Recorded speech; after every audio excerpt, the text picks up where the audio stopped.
La idea de la colaboración con Pablo surgió porque nosotros teníamos un tema que se llama Tu memoria soy yo, que trataba sobre el Alzheimer, de una experiencia personal de una persona del grupo, y entonces buscamos en internet qué era lo que más estaba moviendo hoy en día el Alzheimer a nivel en España, pero también a nivel mundial. Y nos encontramos con Pablo Barredo y su fundación Diario Un Cuidador, que realmente encajaba muy bien con lo que nosotros queríamos transmitir con esa canción. Nos llama mucho la atención su calidad humana. Siempre nos intenta transmitir todo lo que sentía y los sentimientos hacia su madre, toda su experiencia a través de esos 5 años que la cuidó, y además nos hemos sentido identificados muchísimo. Nosotros, como grupo joven que somos, creemos que sí que especialmente llegamos más a los jóvenes de una forma más directa y de una forma más emocional a través de nuestra música.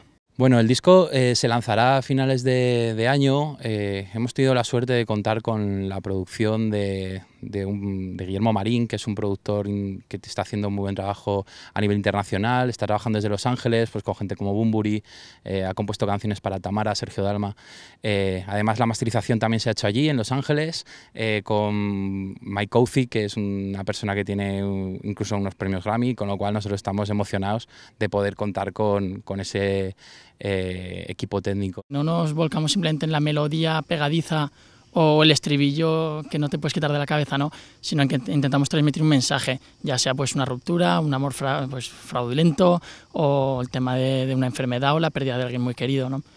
Entonces, bueno, creemos que aparte de intentar hacer la música lo más bailable, positiva y pegadiza, queremos llevar ese mensaje pues que a la gente le pueda llegar. No nos importaría a lo mejor adentrarnos en otro estilo. De hecho, bueno, tenemos muchas influencias musicales, escuchamos mucha música, muchas veces muy distinta.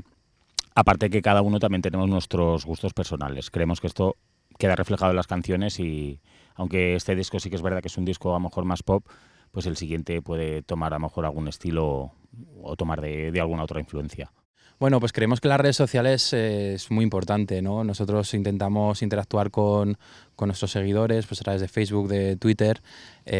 Lo bueno es que a través de la colaboración con Diario Un Cuidador empezamos a tener gente pues de México, de Chile, de Venezuela, gente que lejos está percibiendo nuestra música también y sensibilizándose con el mensaje. El sello Next Hit Music lo que nos aporta es sobre todo eso, un punto de apoyo enorme, ya que estamos contando con una cantidad de profesionales que nos están ayudando muchísimo, que creemos que tienen un potencial muy bueno y bueno, que creemos que pueden llevarnos a buen puerto, ¿no?